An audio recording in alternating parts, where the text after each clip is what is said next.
Hari berikutnya, aku berada di Desa Laksana, Kecamatan Ibun, Majalaya.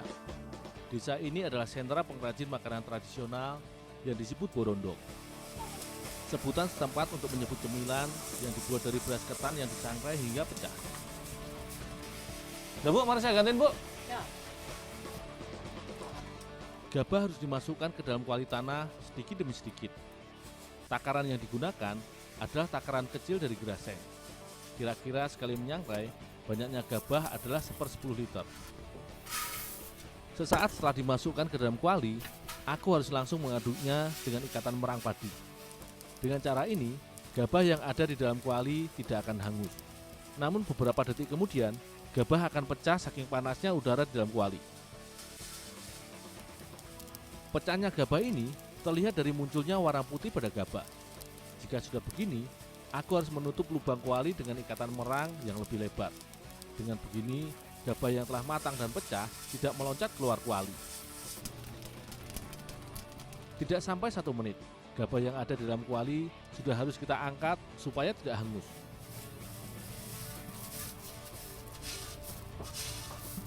Tak terasa, 3 jam sudah aku menyangrai gabah. Setenggok besar gabah matang telah aku dapatkan.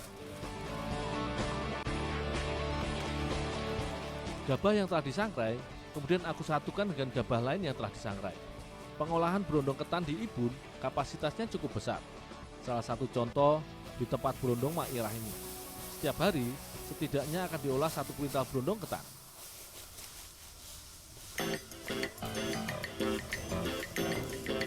Tahapan selanjutnya adalah mengayak gabah sangrai. Ayakan yang digunakan adalah sejenis nyiru atau tampah dengan rongga yang cukup lebar. Sehingga saat gabah kita uyek di atasnya, otomatis kulit padinya akan jatuh ke bawah, terpisah dari isi gabahnya. Proses ini tentunya memerlukan ketelitian dan kesabaran, karena kulit gabah atau sekamnya terkadang cukup halus, sehingga diperlukan penyortiran tahap kedua untuk memastikan supaya bahan baku berondong benar-benar bersih dari sekam.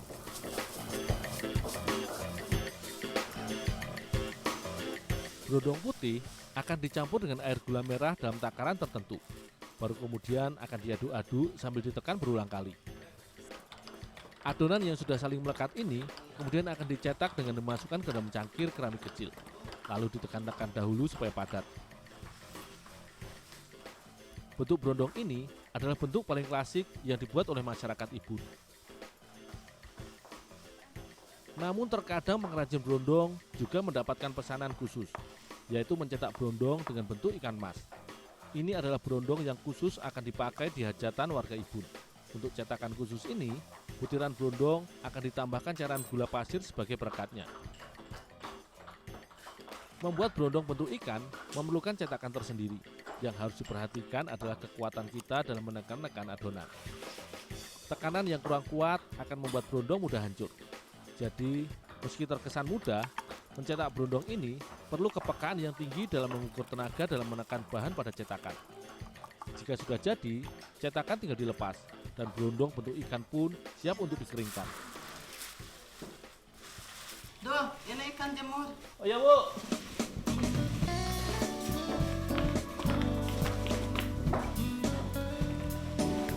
Berondong yang telah dicetak, kemudian aku bawa keluar untuk dijemur. Panas matahari menjadi satu-satunya cara mengeringkan olahan tradisional ini. Pak, berondongnya nih dijemur dulu Pak. Sini aja di atas. Setiap kali menjemur, diperlukan waktu sekitar 3 jam. Dengan cara dijemur, berondong nantinya tetap akan renyah meski disimpan dalam waktu yang lama.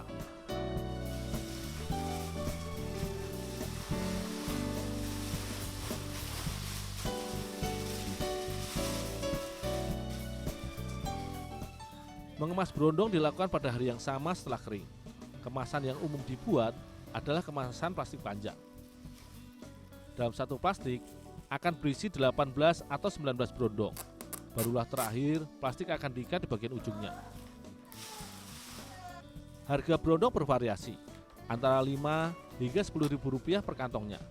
Hebatnya, makanan khas Ibun ini sudah dipasarkan ke berbagai kota besar di Jawa Barat. Bukan hanya memutar ekonomi di Desa Laksana, berondong Ibun juga menjadi duta mengharumkan nama Ibun ke berbagai penjuru Indonesia.